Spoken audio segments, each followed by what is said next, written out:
네, 여러분 안녕하십니까? 최목의 알랑가몰라 유튜브 방송 11월 7일 월요일 저녁이 되겠습니다. 여기는 미국의 수도 워싱턴이고요. 오늘 이곳의 날씨는 가을 같지 않은 매우 후덥지근한, 마치 여름을 착각할 정도로 그렇게 아주 화창하고 좀 온화한 그런 일기를 보이고 있는데요.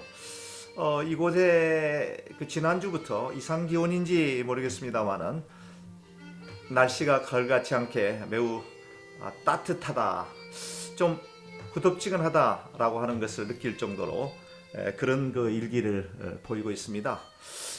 아무래도 지구 온난화의 현상이 아닌가 이렇게 생각을 해보게 됩니다.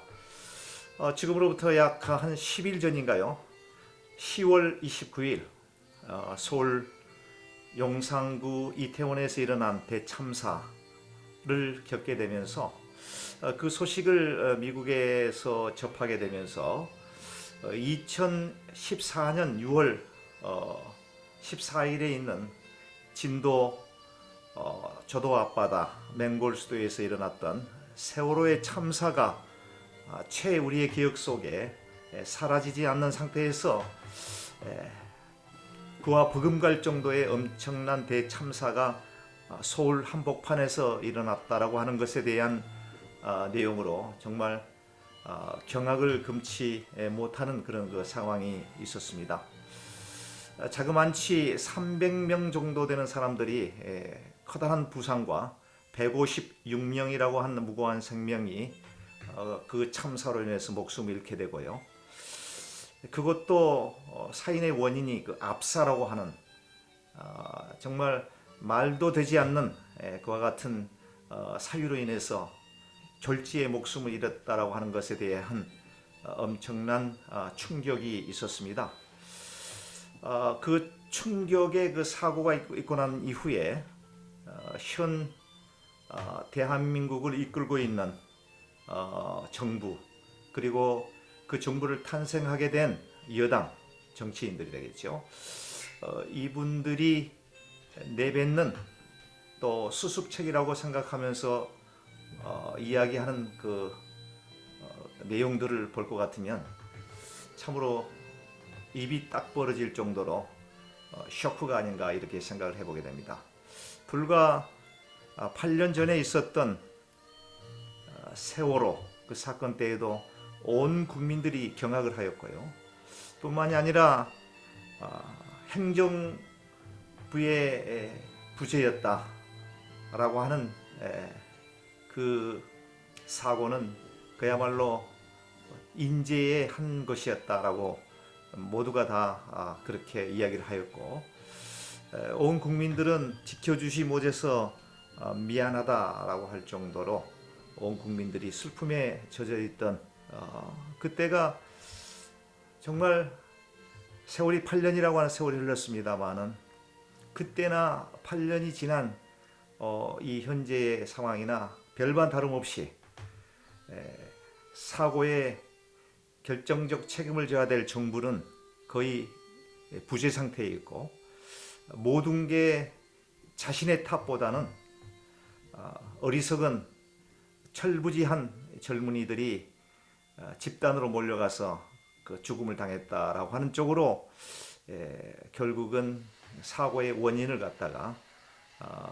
그들에게 주어지는 어처구니없는 이런 상황 속에서 정말 그와 같은 상황을 뉴스로 접하게 되면서 도저히 이해할 수 없고, 아무리 이해하려고 해도 이해할 수 없는 참으로 끔찍한 인재가 아닌가 이렇게 생각을 해보게 되는데, 이 일로 인해서 정치권에서는 정말 한치 앞을 예측할 수 없는 아주 그 소용돌이 속에 지금 놓여 있고요.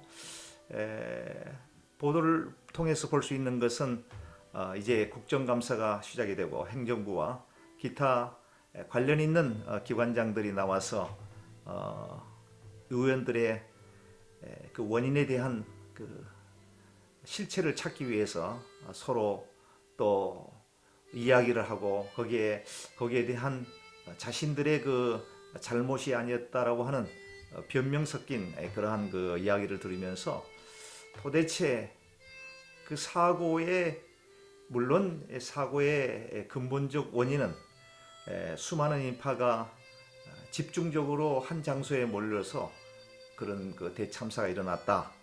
어찌 보면 거기에 그 사고의 현장에 있었던 젊은이들이 사고의 주체자가 된다라고 하는 그런 말에도 일리는 있겠습니다만은 정부가 해야 될 일은 이제 그러한 상황 속에서 시민들의 안전과 또 원활한 그러한 그 행사가 진행될 수 있도록 공권력이 개입이 되고 그 공권력으로 하여금 질서를 찾게 되고 또 안전하게 모든 행사가 끝나질 수 있도록 하는 것은 결국은 이제 국가가 책임을 져야 되는 그런 사항인데도 불구하고 그렇지 못한 점에 있어서 너무도 안타까운 그런 마음을 금할 길이 없어서 오늘 방송에 대한 주제를 이제 그에 관련되어 있는 얘기로 지금 드리고 있습니다.